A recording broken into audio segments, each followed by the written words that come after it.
Hello everyone, welcome back to my channel. പുതിയൊരു വീഡിയോയിലേക്ക് എല്ലാവർക്കും സ്വാഗതം. ഇന്ന് ഞാൻ ഉണ്ടാക്കാൻ പോകുന്നത് ഒരു ഭോപ്പാൽ സ്പെഷ്യൽ ചിക്കൻ കറിയാണ്. ഭോപ്പാൽ, ലക്നൗ ഒക്കെ ഏകദേശം ഒരുപോലൊക്കെ ഇരിക്കും റെസിപ്പിയൊക്കെ, എങ്കിലും കുറച്ച് വ്യത്യസ്തമായിട്ടൊക്കെ വരും നമ്മുടെ ഭോപ്പാലിലുള്ള ചിക്കൻ കറി. അത് നമുക്ക് റെസ്റ്റോറൻറ്റ് സ്റ്റൈലിൽ എങ്ങനെയാണ് ഉണ്ടാക്കുന്നതെന്ന് നമുക്ക് നോക്കാം. അപ്പോൾ നമുക്ക് സമയം കളയാത്ത മുന്നേ നമുക്ക് വീഡിയോയിലേക്ക് കിടക്കാം. അപ്പോൾ ഞാനിത് ഇവിടെ കഴുകി വൃത്തിയാക്കി വെച്ചിരിക്കുന്ന ചിക്കൻ ഞാനൊരു ബോളിലേക്ക് എടുത്തിട്ടുണ്ട്. അതിലേക്ക് നമുക്കൊന്ന് മാരിനേറ്റ് ചെയ്യണം. അതിനായിട്ട് ആവശ്യത്തിനുള്ള ഉപ്പ് ചേർത്ത് കൊടുത്തു. ഇനി നമുക്കതിലേക്ക് അല്പം മസാല കൂടി നമുക്ക് ചേർക്കണം. ഒരു 1/2 ടീസ്പൂൺ മഞ്ഞൾപ്പൊടി ചേർത്ത് കൊടുക്കാം.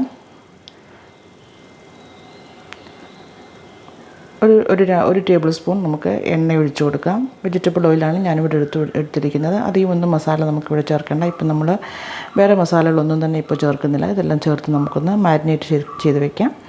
അല്പസമയം നമുക്കിതൊന്ന് മാരിനേറ്റ് ചെയ്ത് വയ്ക്കാം. ഇനി നമുക്ക് ആദ്യം ചെയ്യേണ്ടത് ഒരു പാത്രത്തിൽ കുറച്ച് വെള്ളം തിളപ്പിക്കാൻ വെച്ചതിന് ശേഷം നമുക്കതിലേക്ക് ഒരു സവോള 2 സവോള നമുക്കിതുപോലെ ഒന്ന് റഫായിട്ട് ചോപ്പ് ചെയ്തിട്ടുള്ളത് നമുക്കൊന്ന് ഇട്ട് കൊടുത്തു നിന്ന് നമുക്കിത് ബോയിൽ ചെയ്തെടുക്കണം. സവോള നമുക്കൊന്ന് ബോയിൽ ചെയ്യാം.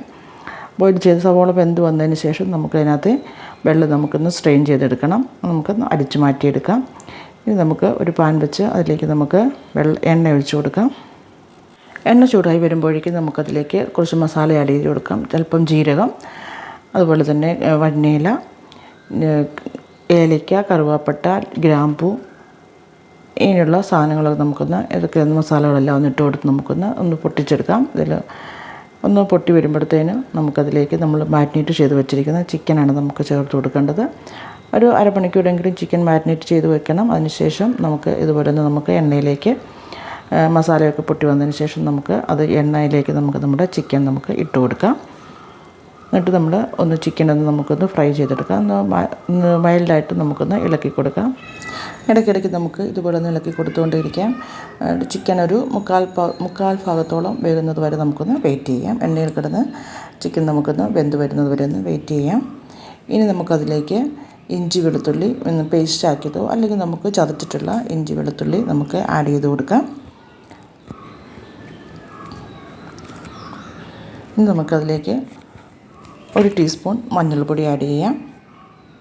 മുളക് പൊടി 2 ടേബിൾ സ്പൂൺ മുളക് പൊടി, കാശ്മീരി മുളക് പൊടിയാണ് ഞാനിവിടെ ആഡ് ചെയ്തിരിക്കുന്നത്. അതുപോലെ മല്ലിപ്പൊടി 2 ടേബിൾ സ്പൂൺ മല്ലിപ്പൊടി കൂടി നമുക്ക് ആഡ് ചെയ്ത് കൊടുക്കാം.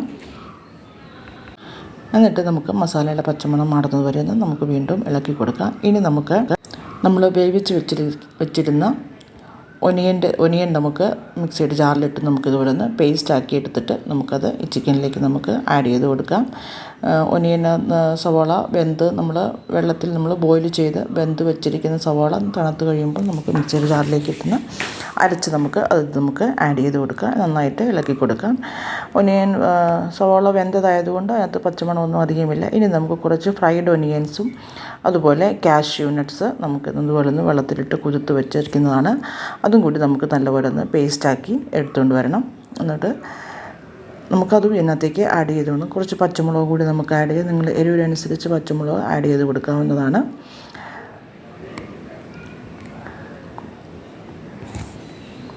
നന്നായിട്ടൊന്ന് ഇളക്കി കൊടുക്കാം. എല്ലാ മസാലയും നമ്മുടെ ചിക്കനിലേക്കൊന്ന് പിടിക്കത്തക്ക രീതിയിൽ നമുക്ക് നന്നായിട്ടൊന്ന് ഇളക്കി കൊടുക്കാം.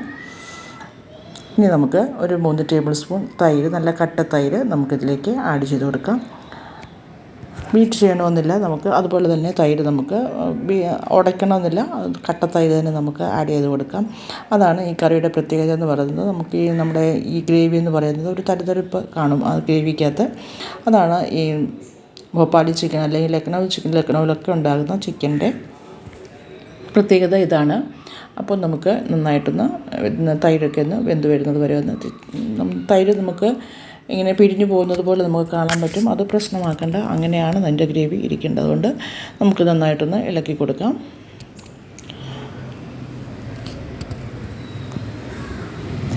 നമുക്ക് കുറച്ച് മല്ലിയിലയും പുതിനയുടെ ഇലയും കൂടെ നമുക്ക് അരിഞ്ഞിട്ടുള്ളത് നമുക്ക് ആഡ് ചെയ്ത് കൊടുക്കാം.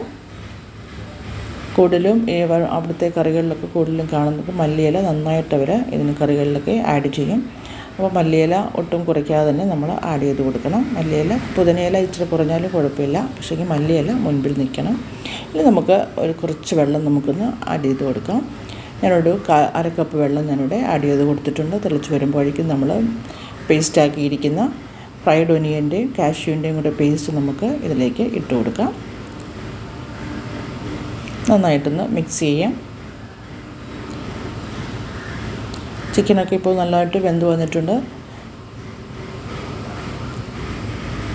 ഇനി നമുക്ക് കുറച്ച് ഗരം മസാല ആഡ് ചെയ്ത് കൊടുക്കാം. ഒരു ടീസ്പൂൺ ഗരം മസാല ആഡ് ചെയ്ത് കൊടുത്തു. വീണ്ടും നമുക്ക് മല്ലിയില നമുക്ക് ആഡ് ചെയ്ത് കൊടുക്കണം. നമ്മുടെ കറി ഇവിടെ നന്നായി ചിക്കനൊക്കെ നന്നായിട്ട് വെന്ത് വന്നിട്ടുണ്ട്. കറി ആയിട്ടുണ്ട്. നമുക്ക് ഇനിയൊരു നമുക്ക് പ്ലേറ്റിംഗ് ചെയ്യാം. നമുക്ക് ചോറിൻ്റെ കൂടെയോ അല്ലെങ്കിൽ ജീര റൈസ് ഒക്കെ കൂടെ നമുക്കിത് കഴിക്കാൻ പറ്റും. ചപ്പാത്തിയുടെ കൂടെയോ അല്ലെങ്കിൽ പൊറോട്ടയുടെ നാനിൻ്റെ കൂടെയോ ഒക്കെ നമുക്കിത് ട്രൈ ചെയ്യാൻ പറ്റിയ നല്ലൊരു റെസിപ്പിയാണ്. അപ്പോൾ നിങ്ങളെല്ലാവരും ഉണ്ടാക്കി നോക്കുക. ചാനൽ സബ്സ്ക്രൈബ് ചെയ്യാൻ മറക്കരുത്. വീഡിയോ ഇഷ്ടപ്പെട്ടാൽ മറ്റുള്ളവരിലേക്ക് ഒന്ന് ഷെയർ ചെയ്ത് കൊടുക്കുക. അപ്പോൾ വീണ്ടും ഒരു റെസിപ്പിയുമായി വീണ്ടും കാണാം. അതുവരെ എല്ലാവർക്കും നമസ്കാരം. Thank you for watching. God bless you all.